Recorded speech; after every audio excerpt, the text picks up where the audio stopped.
This is Gina Moore with More Than Sports. I am here with Emarion Winston. He is a four-star linebacker from Central Catholic High School. Emarion, thank you so much for being here. Of course, thank you for having me. Now, you said you're having a little family get together, so there might be some background noise. So we love that. You know, it's all about family. So happy birthday to your uncle, by the way. Hey, Um, and we'll make this quick so you can get back to the party.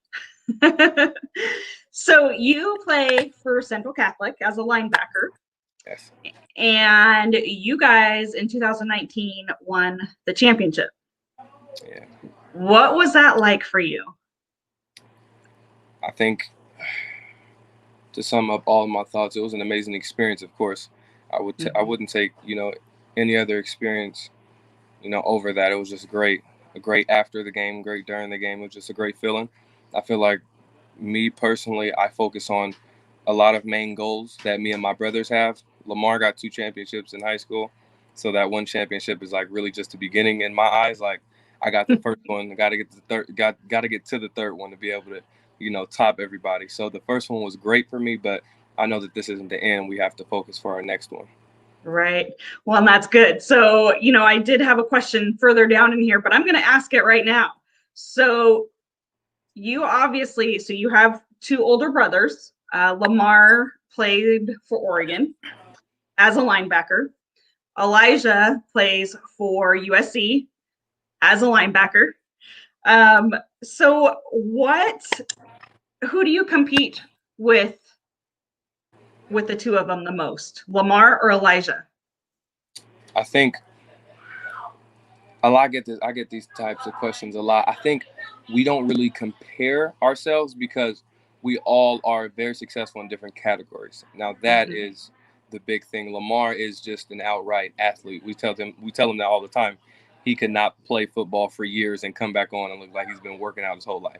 So we always tell him like, you're an amazing athlete. Like you can run and jump faster than us. But Elijah's just a super strong dude, and he's just very explosive. So when it comes to defeating a block and getting a tackle, he won't miss one. So I mean, those two are separate in that category. But seeing my play and how I have evolved now, I would Mm-hmm. say I'm a hybrid of both. So we really don't compare so much as we take what we do the best and do it to our best ability. And we just more so focus on technique, but not so much as being able to do something better than them. We just compete on achievements. That's the Mm-hmm. main thing. So what one did, the other ones can do, but we got to do it better and more times. That's basically. Yes, like the championships. You got to get that three so that you can beat him. Now, how did Elijah do when he played in high school? Did they win any Elijah championships? had multiple appearances in the championship, didn't get one. Okay. So I Okay. beat out Elijah already. So Lamar is definitely the one to beat then. Yeah. So how has having two brothers make it to the or to the Pac-12? How has that motivated you, and how has that made you better? I would say it's made me better in, obvious ways. They put me on game a lot. Mm-hmm. And when I'm struggling, Elijah calls or Lamar calls, they tell me, okay, this is the specific thing you do to get off that block and go get that tackle. Basically telling me to be more explosive, and a lot of the times I call them about a lot of things, really, if I'm being completely honest. I talk to my coaches a lot, but I call them a lot. Like, what is something that I could do better that you guys do at the college level that they don't teach us at the high school level? So Wow. really, they help me prepare my mind for a further understanding of football, and I'm not Mm-hmm. so caught up in what everybody else is being taught.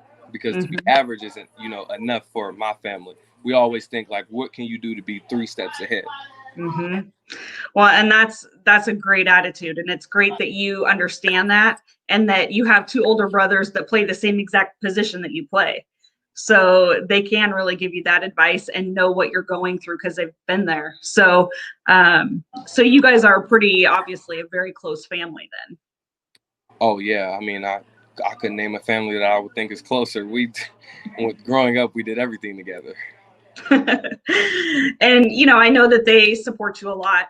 I know a couple years ago at a tournament down here in Eugene, both of your brothers were there supporting you. And so that's, it's amazing to see that. I love seeing families that support one another, especially brothers like that, like I said, that they're there, they're where you're going to be here in a couple of years. So that's pretty amazing. So how have you been preparing for this season? And what are you going to do? And how are you going to feel if there isn't a season? This pandemic, in my opinion, it's been one of the best things that's happened to me personally, Mm-hmm. because I've had time to really get my mind together and my body together.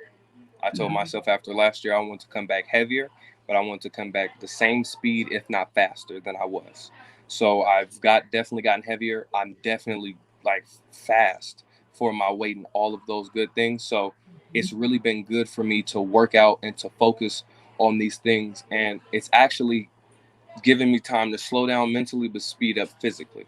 And that's the thing that really helped me. So I'm working out like so much. And if I'm not working out with one trainer, then I'm working out with another trainer. But I'm consistently just going and going, because I feel like when you prepare for season, sometimes you just can go with your team and you don't do anything outside of that.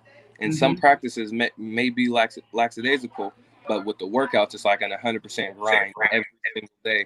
And you're just furthering your lifting, your speed, and all those good things in those categories. And if we didn't have a season, of course, I'd be distraught. I told my mom the other day, I woke up and I just said, I need football. Football is my Mm-hmm. therapy. I need it right now. But if we didn't have a season, I mean, it's really just the grind really continues, really, Mm-hmm. but there's really no time for excuses and pauses. I mean, the only thing that could slow me down right now is COVID. But if it's not COVID, then I'm out there and I'm going and I'm just, striving to get better continuously. So let's give a shout out to your trainers. Who do you train with? I train with Sam Johnson with Strength Farm. I mean, if somebody that is watching this does not know about him, he is by far, in my eyes, the best in Portland when it comes to lifting, getting explosive, and just getting faster. I mean, he's helped me with speed. He's helped me with quickness. And like, he just helps all around. He's just all around an amazing trainer. I also train with Big 12. Mm-hmm. Anybody who needs footwork, he's really good with footwork. Any receivers or tight ends or even linebackers, like any dudes who just need to work on quickness as well and being more explosive out of your breaks, that's really good too. But the guys I really work with is just all about explosion and being able to move quickly. Mm-hmm. Well, and that's great. It's because it's not just during season that you need to work out. It's not you see NFL players and they're out working in the off season. They're working, they're at the highest level and they're still perfecting their craft in the off season. So I think that's, for you to kind of have that mentality even now as a junior in high school, it's pretty phenomenal. You're definitely going to go far with that. So let's talk about that. So you committed to the University of Oregon, Yeah. where your brother Lamar, he just graduated, correct? Yeah, just to graduate. Yeah. So talk to me a little bit about why you chose Oregon and what it means really to kind of follow in your older brother's footsteps. I feel like Oregon. I told my mom, and you might hear me say this a lot, but I talked to my mom about everything. And one night before I was going to go to sleep, I walked into my mom's room and I simply said, I think committing to Oregon was the best decision I've made in my life, because I'm 100% comfortable with the coaches, with the team. It's a family program. I say that so much to everybody who asks me this question, because it's really family oriented. I mean, when my brother Elijah didn't end up going there, he went to USC, the coaches still checked on him. They were still like, is Elijah doing okay? Is he, like, it's Mm-hmm. beyond football. Mm-hmm. It's in academics. It's in your personal life. It helps you become a better man. And I look at all of these things because I'm one of those athletes that really embodies the fact that I'm not only an athlete. I have a Mm-hmm. mind outside of football, and they really help you perfect that mind and perfect those manhood skills. So there's a lot of things that tie into my decision. But I know that even going to the football games, the environment, it's just, I love it. I love the fans. I mean, I love the music. I love everything about it. And I feel like it would fit me best because not even following behind Lamar, that's been my dream school since I was a kid. I've always loved Oregon. And I never knew really, I just found out who, if I'm being honest, I just found out who Ohio State really was a few years back. I never really paid attention to Clemson or Alabama. I mean, I was really like a hometown type of kid. Like, I love Oregon. They got Marcus Mariota. They was winning. I mean, I just loved everything about it. And it's just that program meant so much to me because so many people overlook people that live in Oregon. They say, "Oh, where's Portland?" You know, and the fact that there's a college here in Oregon, and they're dominating people from, you know, all across. It's like, this is, I want to be there representing Portland, you know, in a sense, and just showing off my ability and showing people why Portland should be on the map. So I mean, there's a lot of reasons why, but I think my key reasons are it's just a family program, and I really love the environment. Well, and it's nice to be kind of a hometown kid too, you know, home state, you know, where your parents can come and watch you play. And, you know, it's nice because you already do know the coaches, you have that relationship with them, you know, a lot from your brother. And so you kind of had an inside look as to how the program was, which is a lot. You know, I know that you said they teach you how to be a man. You know, it's not just about football. And I'm really big on that because I think there's so many times where you're known as an athlete, you're known as the football player, and that's not it. You're a person first. And so, you know, that's why I love what I do, because I get to know more about you, you know, the people that I have on my show. And I want people to see you as a person, not just an athlete.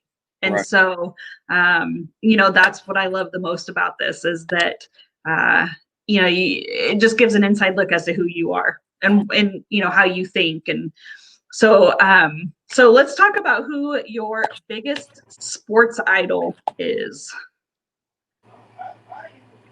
I really level these players that I'm about to name equal, and I can give you a deep elaboration on why.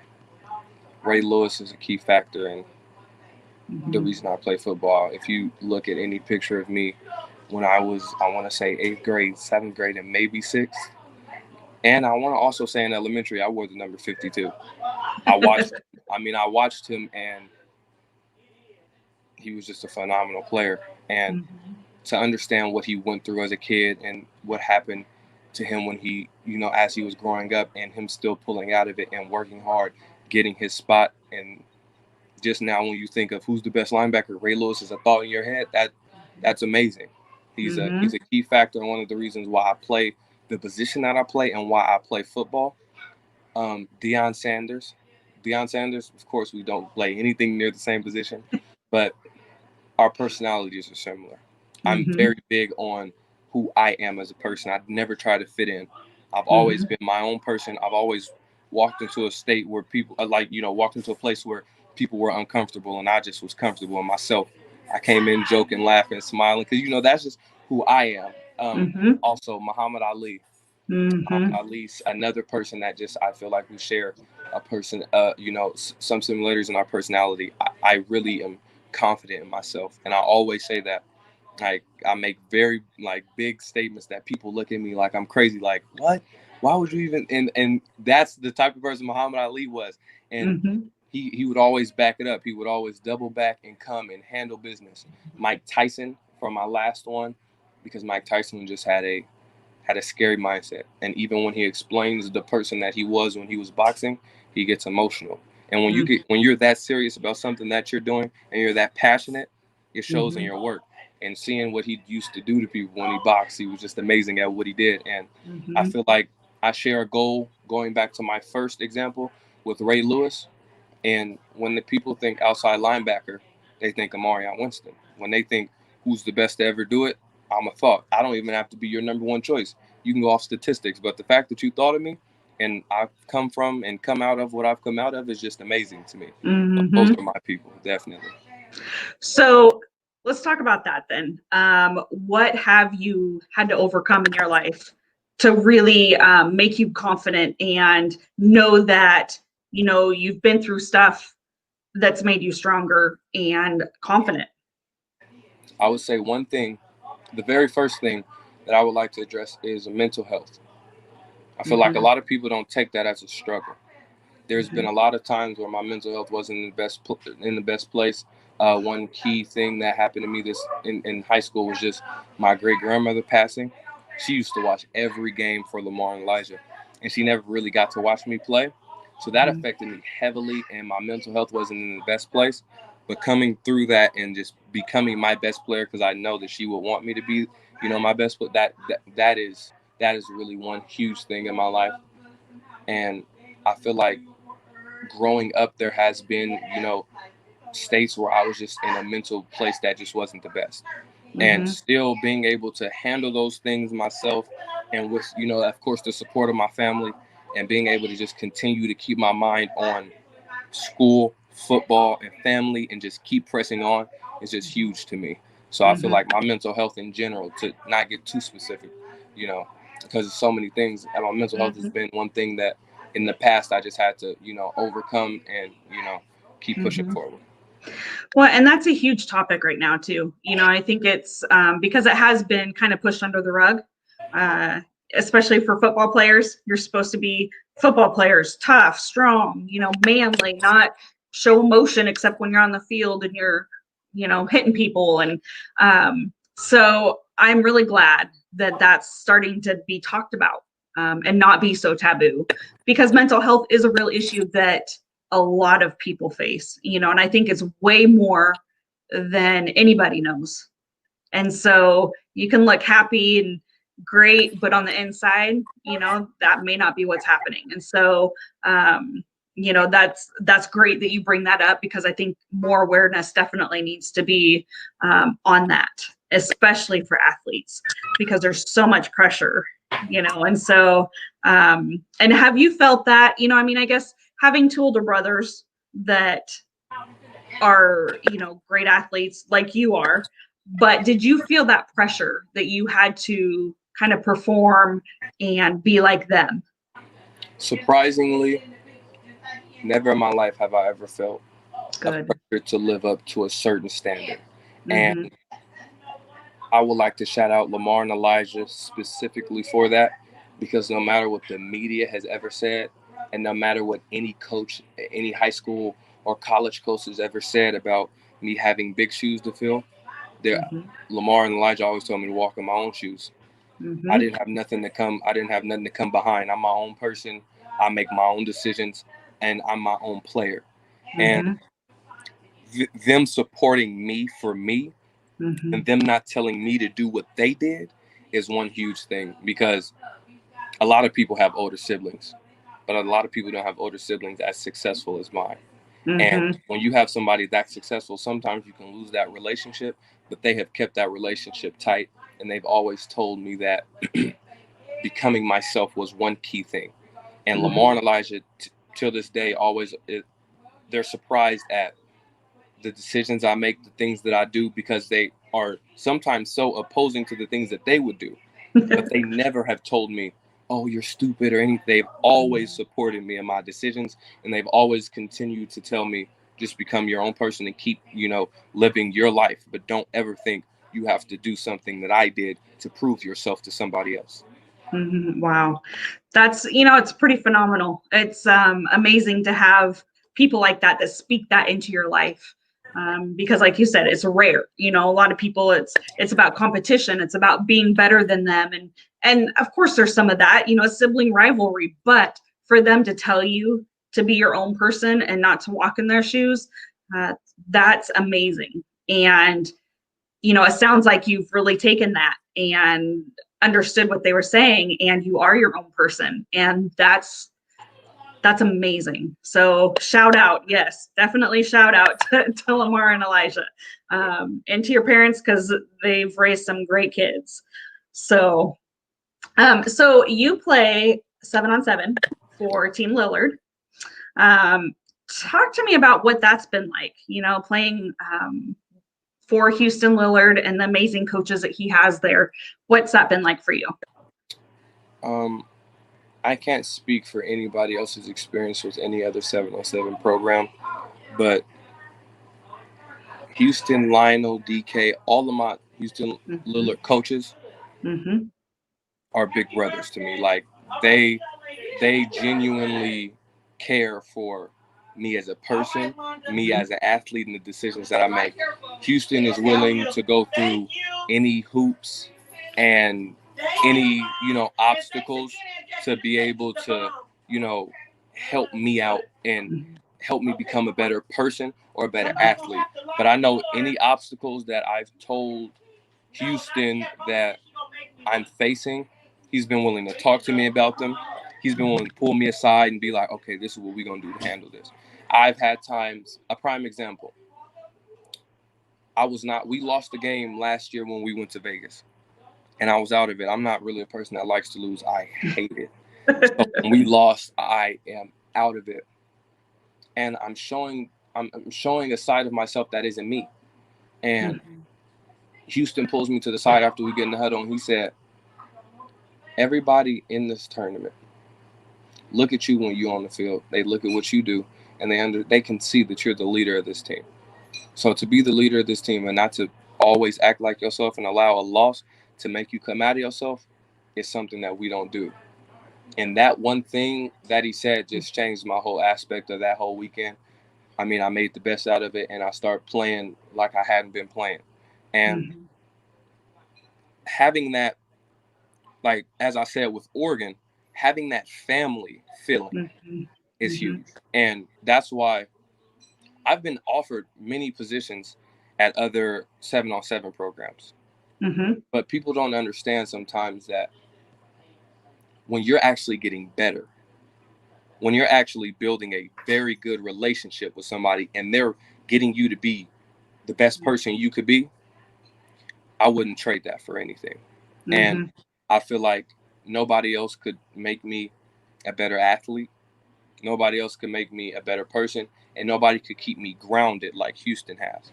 Because Houston is not a person with a big head. He's very humble in his achievements, and he keeps us humble, and we just keep working. Well, and that's, I have kind of helped Team Lillard a little bit here and there, and that's one thing that I've definitely noticed. There's a lot of great programs out there, great 7-on-7s. But I really love the ones where the coaches take time, to really care about their players and mentor them and, help make them better young men. It's not just about football. And to have somebody that you can go to, again, that's been there, he played. And so he knows the struggles that you might be facing. And so, and just in his own life as well. So, he's definitely a great resource to go to. And all of his coaches, like you said, Lionel, DK, there's all of those care so much about the kids, about you guys. And so, it's amazing to see that. That's one thing that I was definitely impressed with. And, I think that's great that you're a part of that and that you see that and that you have somebody that will tell you how it is. Houston's definitely not going to just tell you what you want to hear. He's one that will tell you. Right. And I think that's very valuable to have somebody like that in your life. So what is your biggest goal? So what's your biggest goal in life and how do you attain that? My biggest goal is to be a role model to people that are experiencing the things that I experience. People in the Black community that understand that being an athlete is not, oh, this is my little sister. Okay, she can come in. Being an athlete is not the only thing that you can do. I always tell my mom, being more than an athlete is not just having an education and not using it. And I'm not a person that just wants to go to the NFL and then retire and just sit down and just be okay. I want to do so many things after and get back to the community that I was in and get back to other communities that are not as wealthy as others, should I say. And I want everybody to understand that anybody can do that. And I feel like that's huge for me, and that should be huge for everybody that end up getting to the position that they want to financially. Do you know if a cord came loose or something? Because you're kind of breaking up just a little bit. I think my Wi-Fi is not working. Oh. Well, I have just a couple more questions, so we'll just try to make it work. All right. So, who has been your biggest role model besides your brothers? Because we've talked a lot about them.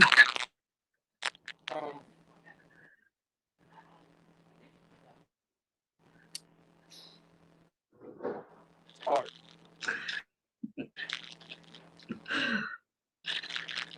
We can come back to that one. I think there's only one explanation. My mom. Yeah. My mom is phenomenal. My mom is everything. My mom is like superwoman. No, there's no explanation I can really give to really elaborate on the thanks that I want to give her, the love that I want to give her for everything she's done. She's definitely a role model. She's went through hoops. She's went through obstacles. She's went through trials and tribulations to get to my life to where we are today. Wow. So my mom is my biggest role model in my life, definitely. That's awesome. Now,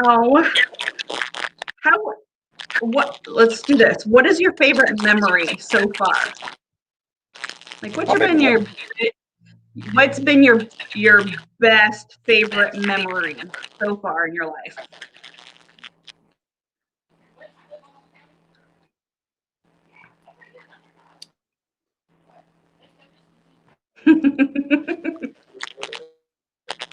Watching Lamar and Elijah play each other. It was amazing. We went through like we worked so hard. Oh, looks like I lost him. Hopefully he comes back. And this great technology is fabulous. I love it so much, especially during this time. But you know what? It's just like life. Things happen and you just have to roll with it and pick yourself up and move on. So let's see if he comes back.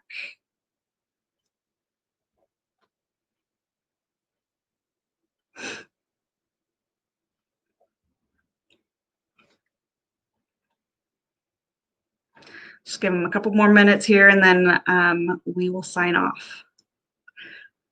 Thank you all for watching.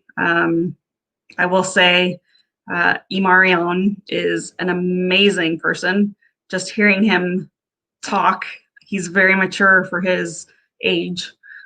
He's only a junior in high school, and it's pretty amazing to see. So, athletes like that are always amazing to meet and to interview. And I definitely look forward to seeing him play at Oregon. It's just down the road from me, so I will definitely be watching. That's one thing I love about what I do, is being able to interview these amazing young men and then watch them play and live out their dream in college and to the NFL as well. So it's amazing. It's amazing to meet people that are well-grounded. Like Amarian said, he's very confident. That's great because he backs it up. So, it's pretty amazing to interview these kids and see who they really are and how they hold themselves. It's pretty great. So with that said, I'm going to go ahead and get off here. So thank you so much for watching. Again, this is Gina Moore with More Than Sports. Thank you so much. Have a great night.